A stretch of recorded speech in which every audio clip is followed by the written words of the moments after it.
was able to speak with Brad Stevens for just a minute. We spoke about how It's the that team would bad, respond with bro. their backs against the wall. He said, look, a loss here would be a bitter end to the season.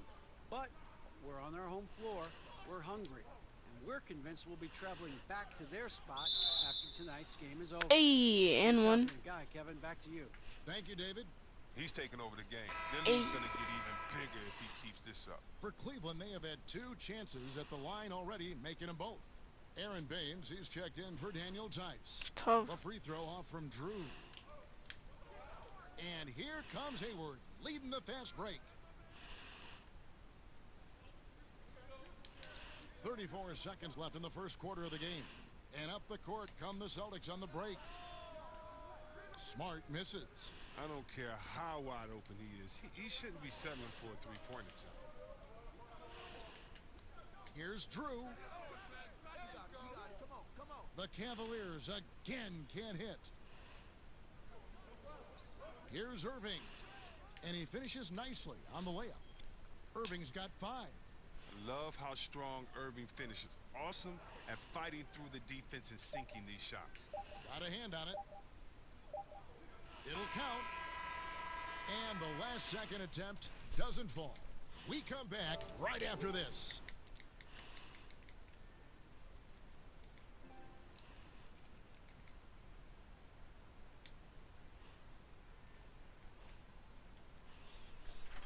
The Celtics have shown their toughness and their determination. Kyrie Irving talks about what he sees in his own teammates.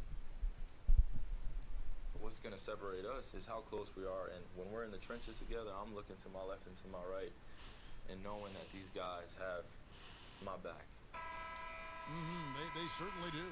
And the Celtics have assembled some hard-nosed, unselfish players. Really no better group for Irving to surround himself with. And thanks for joining us once more as we get set to continue our coverage of the Eastern Conference semis. And from what you guys have seen so far from Cleveland, what's your take? I mean, an interesting first quarter. The pressure D seems to be causing a lot of turnovers. Well, that's what happens when you're aggressive on that end of the floor. They took a few chances and took control of the game. So on the floor for Cleveland, John Henson out there with Nance. Then it's Drew. Then there's Jordan Clarkson. And it's Nichols in at the 3 spot. Bill, we've watched Gordon Hayward since his college days. Talk about how he's evolved in his game. Well, he's evolved his hair. I think his hair is way more on point than it was at Butler. No doubt. You know, when you talk about the evolution of Hayward, a lot of the stuff he did in college is the same stuff he's doing in the Yes, pros, sir. where he's just kind of good at everything. When you look at him, you don't really know. You don't point to that one thing. Like with Kyrie, it's his incredible ability to get to the rim and just beat people one-on-one. Hayward's just fun to play with. I think he's one of those guys that if you're playing pickup and he's on your team, that's great. He's going to shoot when he wants to shoot. He's not going to need the ball too much.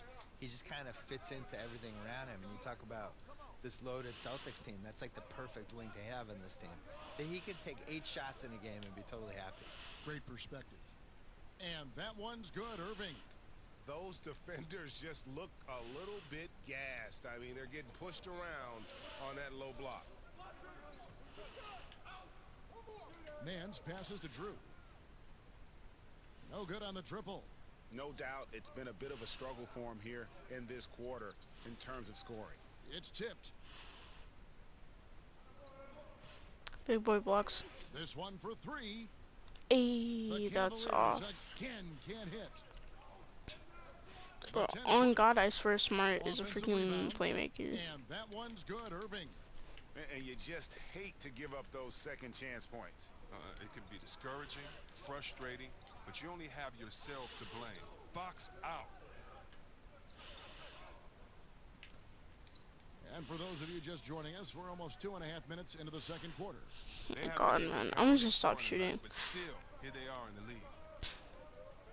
Hayward finds Irving. Nice ball movement by Boston. Morris passes to Irving. Bill, we know in your writing that you love to incorporate pop culture references. How did that begin with you? Well, it began because in college, I was dropping them in columns and people were responding. I think pop culture probably mattered more when I was in college in the 80s and 90s because, you know, we didn't have the internet back then.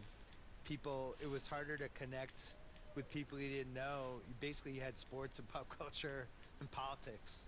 Those were the three ways. If Right. I'm getting to know you, what are the three things we're going to talk about? I didn't want to talk about politics with anybody, so the other two things for me were sports, pop culture. I was also an only child in the 70s with only 5 or 6 TV channels watching Brady Bunch, Partridge Family, Sanford and Son, Jeffersons, Good Times, all that stuff. And, that stuff just soaks into your DNA, and that's it. Here's Drew, and he gets contact and the whistle on the shot. 2 shots coming up. And there's the call, foul on Boston. And Bill, in talking about the connection between pop culture, sports, and basketball during your career, through it all, you've always been a writer, though, haven't you? Always been a writer. That was the only child of me. The thing is, though, I would have watched more basketball, but basketball wasn't on. Right. I try to explain this to people, how lucky they are to be able to watch. They can't believe these finals were tape delayed. Well, but think about the day-to-day, right? Like Magic Johnson. I feel like I saw his whole career, but I really didn't. Like, his first couple years in L.A., I think CBS was only showing, like, 6 or 7 regular season games. Sunday afternoons. In the playoffs, they would bump them off. Yep. USA, I think, got the contract in maybe 1982, but for the most part, like, I love George Gervin. I probably saw him play in person twice, and I saw him on TV maybe 10 times, 12 times. And now I could watch Giannis. Oh, every no one day. saw that. And if Giannis dunks, I can see it on Twitter 5 minutes later, 5 seconds later. It's amazing. So I think people are lucky. You guys should appreciate how lucky you are out there. Okay, well, let's go down to David Aldridge for a report from the sideline. Hi, guys. Well, Big Daddy in the last game against the Celtics was outstanding. He finished with 51 points, and he got those points as he always does, knocking down shots from beyond the arc. It was a wonderful showing for him. He helped the team snap that losing streak. Can he help them win another one tonight? We'll see, Kevin. Thanks, David. It was a terrific game for him. I don't want to guide Kyrie. Kyrie. And I'd be Guard surprised if he Kyrie. doesn't give it to them. He's in a very good frame of mind right now. Well, if he brings the same energy in this game that he brought into that one, it's going to be another big night for him. That one wide left. Cleveland's got nothing but zeros from long range in the second quarter. 0 of 4. Bill, you've done quite a few player interviews over your life, and I'm sure there are some guys that have surprised you with what they've got to say. Yeah. I think we're in a really cool generation with basketball players where they're these really thoughtful guys who aren't afraid to share stuff. Some of the guys try to protect their images and their kind of their manufactured reputations, I would say, to some degree, but for the most part, the candidness of some of these guys, you can't hide on a podcast. If I have you for an hour, you're not going to be able to dodge stuff. You're going to have to talk. You challenge people, that's the beauty of the podcast. Well, and I don't have notes, so I do it. I'm looking at you, you're looking at me, and we're going. And you got to be ready. That's how Larry King used to do it. Yeah. So some guys are ready. Like Durant was great. Durant was ready to talk, and we did 5 podcasts, and everything's on the table with him.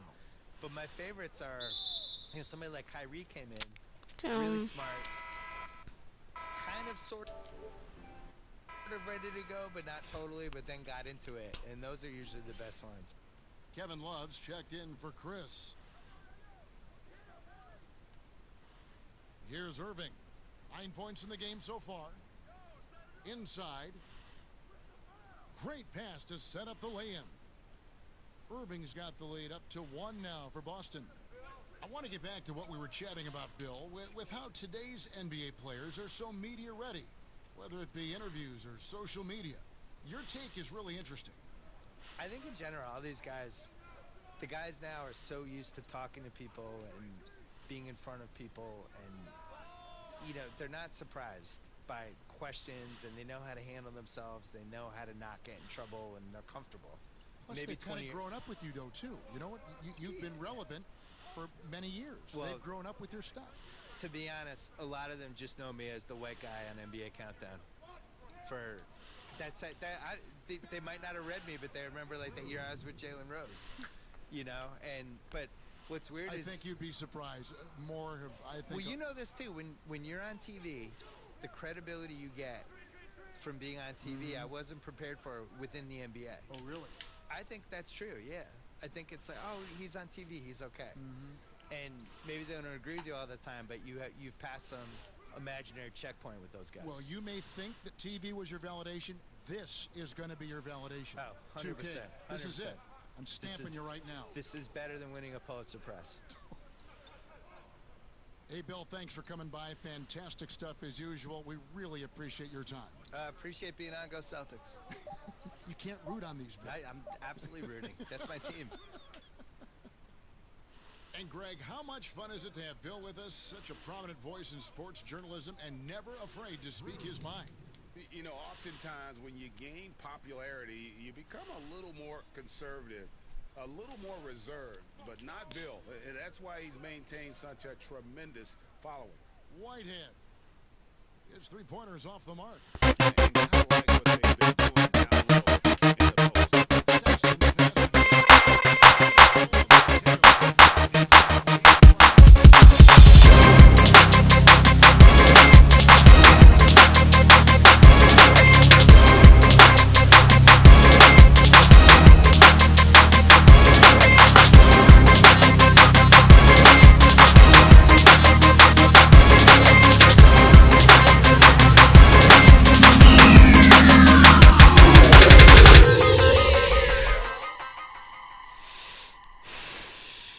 And we're back here at Game 5 as we get things started once.